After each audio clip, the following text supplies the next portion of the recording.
अस्सलाम वालेकुम dear students, welcome to pass education system largest online institute for your entry test preparations. Dear students, आज की video में मैं आपके साथ national university of sciences and technology NUST university Islamabad के एंट्री टेस्ट के बारे में डिस्कस करूंगी कि उसका एंट्री टेस्ट का पैटर्न क्या होता है। डियर स्टूडेंट्स, नेस्ट जो अपना कंडक्ट करवाती है टेस्ट, उसको एनईटी कहते हैं और उसकी 4 सीरीज होती हैं जो कि दिसंबर से स्टार्ट होती है और जुलाई तक कंटिन्यू रहती हैं और उसके बाद उनकी मेरिट लिस्ट लगना स्टार्ट हो जाती है। तो डियर स्टूडेंट्स, एनईटी की कुछ कैटेगरीज होती हैं, आपके साथ में इस वीडियो में वो कैटेगरीज को डिस्कस करूंगी। उन कैटेगरीज के अंदर जो सब्जेक्ट्स होते हैं और उनकी जो वेटेज होती है टेस्ट के अंदर, वो डिस्कस करूंगी। तो डियर स्टूडेंट्स, वीडियो को लास्ट तक जरूर देखिएगा। हमारे यूट्यूब चैनल को आप लाजमी तौर पर सब्सक्राइब कर लें और इसका बेल आइकन को प्रेस कर लें, उसके ऑल नोटिफिकेशन को एनेबल कर दें ताकि आपके साथ हम तमाम यूनिवर्सिटीज़ की जो भी अपडेट्स शेयर करें आप तक सबसे पहले पहुंच सकें। तो dear students, without wasting our time let's get start our video. तो सबसे पहले हमारे पास जो चीज़ आती है वो है नेस्ट की कैटेगरीज। नेस्ट की कैटेगरीज 5 हैं। उसके अंदर सबसे पहले जो टॉप पे है वो है एनईटी इंजीनियरिंग, जो कि जिन स्टूडेंट्स का प्री इंजीनियरिंग बैकग्राउंड है इंटरमीडिएट में, या जिन्होंने प्री मेडिकल किया है और प्री मेडिकल के साथ एडिशनल मैथ्स का सब्जेक्ट का टेस्ट दिया है, पेपर दिया हुआ है, तो वो स्टूडेंट्स एनईटी इंजीनियरिंग के अंदर अप्लाई कर सकते हैं। या जिन स्टूडेंट्स ने आईसीएस के अंदर अपनी इंटरमीडिएट को कंप्लीट किया हुआ है, वो स्टूडेंट्स एनईटी इंजीनियरिंग के अंदर अप्लाई कर सकते हैं। एनईटी इंजीनियरिंग आपको टॉप इंजीनियरिंग फील्ड्स और कंप्यूटिंग फील्ड के अंदर एडमिशन के लिए एनेबल करता है। उसके बाद एनईटी अप्लाइड साइंसेज के अंदर आपके जो भी इंटरमीडिएट के स्टूडेंट्स हैं जिनका मेडिकल प्री मेडिकल बैकग्राउंड है, वो अप्लाई कर सकते हैं। NET business studies and social sciences के अंदर आपका कोई भी कॉम्बिनेशन है, either it is pre engineering, pre medical, ICS, commerce और जनरल साइंस, आप लोग NET business studies and social sciences के अंदर अप्लाई कर सकते हैं। उसके बाद आपकी 4th कैटेगरी है एनईटी आर्किटेक्चर, जिसके अंदर आपने इंटरमीडिएट के अंदर कोई भी सब्जेक्ट पढ़ा हो, किसी भी कॉम्बिनेशन के साथ आपका ताल्लुक हो, आप लोगों ने ये 2 सब्जेक्ट्स अपने इंटरमीडिएट में लाजमी पढ़े हों, मैथ्स और फिजिक्स। ये 2 सब्जेक्ट्स आपने लाजमी पढ़े हो तो आप लोग एनईटी आर्किटेक्चर के अंदर अप्लाई करने के लिए एलिजिबल हैं। उसके बाद 5th कैटेगरी है एनईटी नेचुरल साइंसेज, जिसके अंदर आपका जो भी आपका एचएससीसी का बैकग्राउंड है, बस आपने इंटरमीडिएट कंप्लीट किया हो तो ये आपका नेचुरल साइंसेज की कैटेगरी आ जाती है। उसके बाद आपके साथ में इसके एंट्री टेस्ट की जो पैटर्न है उसको शेयर करूं तो सबसे पहले एनईटी इंजीनियरिंग के अंदर आपके पास मैथमेटिक्स के अंदर आपका 50% जो टेस्ट का हिस्सा होता है वो मैथमेटिक्स पर मुश्तमिल होता है। उसके बाद फिजिक्स का आपका 30% टेस्ट कवर करता है और इंग्लिश आपका 20% इंक्लूड होता है।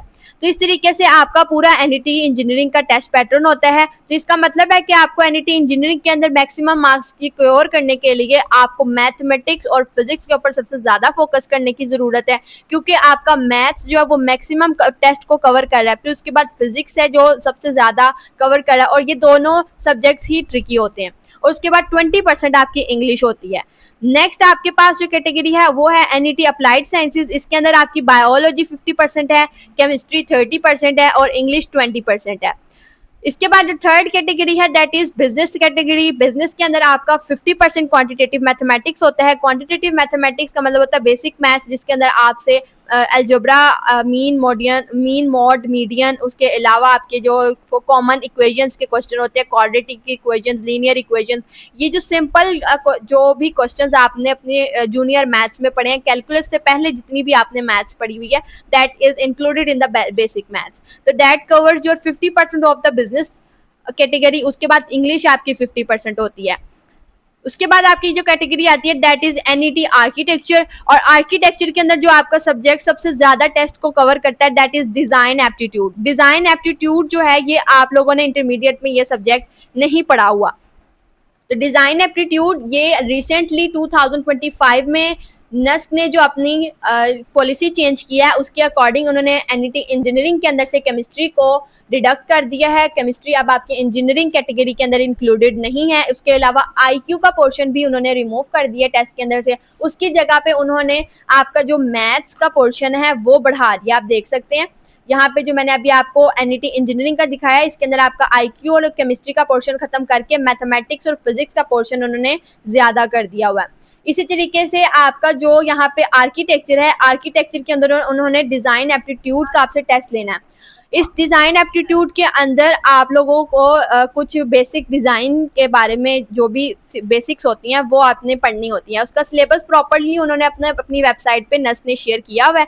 हमारे यूट्यूब चैनल पे डिज़ाइन एप्टीट्यूड की पूरी कंप्लीट प्लेलिस्ट पड़ी हुई है। आपको आपके पास पूरे लेक्चर्स अवेलेबल हैं। आप लोग चाहें तो वो डिज़ाइन एप्टीट्यूड के लेक्चर्स देख सकते हैं। और in other words in short ये है कि एनईटी आर्किटेक्चर के लिए आपको डिज़ाइन एप्टीट्यूड प्रिपेयर करना पड़ेगा, जो 50% आपका टेस्ट का कवर करता है, यानी कि मेजर पोर्शन आपका एनईटी आर्किटेक्चर में आपका डिज़ाइन एप्टीट्यूड है। सेकेंडली आपका मैथमेटिक्स है जो कि 30% कवर करता है, और इंग्लिश आपका 20% है।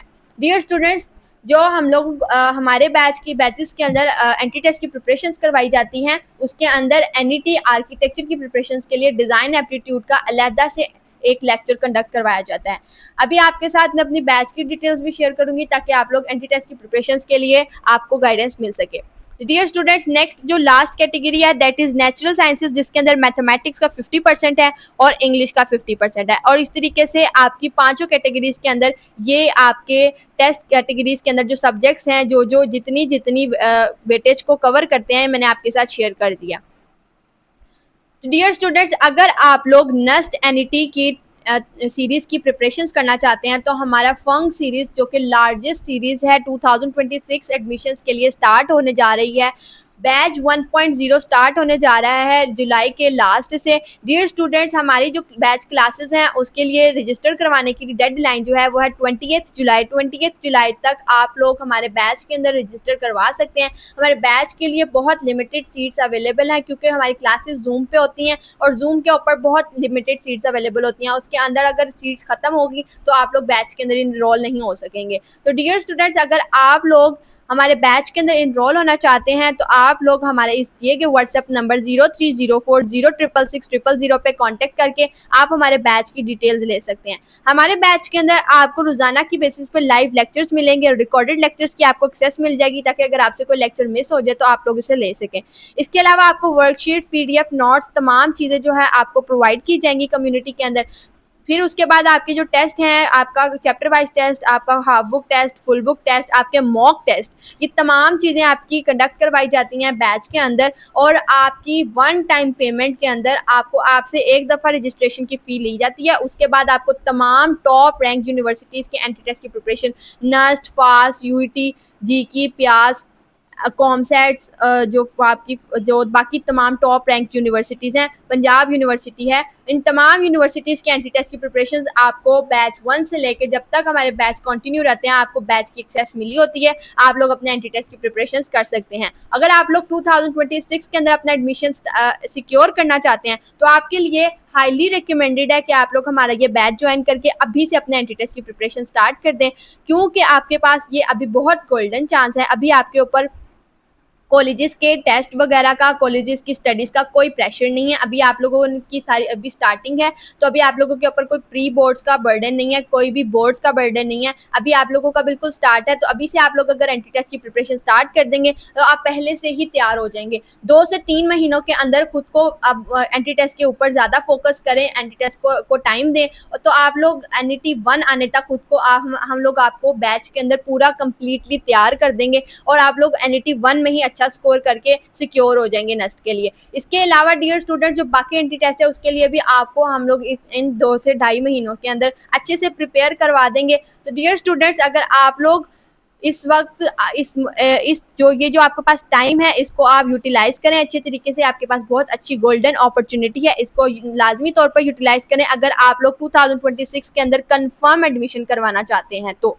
क्योंकि डियर स्टूडेंट्स, बाद में जब आपके एनईटी 1 स्टार्ट हो जाते हैं उस वक्त आपके पास बोर्ड्स, प्री बोर्ड्स का बहुत बर्डन होता है। आपने बोर्ड्स की प्रिपरेशंस भी करनी होती है, आपको एंट्री टेस्ट की प्रिपरेशंस भी करनी होती हैं। फिर आपके पास टाइम मैनेज करना बहुत मुश्किल हो जाता है। फिर अल्टीमेटली आपको फिर मार्क्स कम आने की वजह से एंट्री टेस्ट के अंदर या तो आपको अपनी यूनिवर्सिटी के ऊपर कॉम्प्रोमाइज करना पड़ता है या डिग्री के ऊपर कॉम्प्रोमाइज करना पड़ता है। अगर दोनों की फिर कोई स्टूडेंट अगर ना कर सके तो फिर उसको गैप ईयर की तरफ जाना पड़ता है, और गैप ईयर बहुत बड़ा गलत डिसीजन है, ये बिल्कुल नहीं लेना चाहिए। और जो भी एडमिशन है वो आपको लाजमी तौर पे फ्रेश ईयर स्टूडेंट के तौर पे ही सिक्योर करना चाहिए। तो आपके लिए बेस्ट चांस है कि आप लोग अभी से प्रिपरेशन स्टार्ट कर दें, ताकि आप लोग आने वाले टाइम के लिए सिक्योर हो जाएं और अपने बोर्ड्स के ऊपर प्रॉपर्ली फोकस कर सकें बाद में। अभी आप लोग एंट्री टेस्ट पे फोकस करें। आपको हम लोग एंट्री टेस्ट के अंदर की तैयारी करवाते हुए सेकेंड ईयर की प्रिपरेशन भी इस तरीके से करवा देंगे कि आप लोग की एंट्री टेस्ट की प्रिपरेशन भी हो जाएगी और आपकी सेकेंड ईयर भी कवर हो जाएगी। और अगर अब आप लोग बैच का ज्वाइन करना चाहते हो, सिंपली आप हमारे इस व्हाट्सएप नंबर पे कांटेक्ट करके आप हमारे बैच की डिटेल्स ले सकते हैं। दुआ में बहुत ज़्यादा याद रखिएगा। अल्लाह हाफिज़।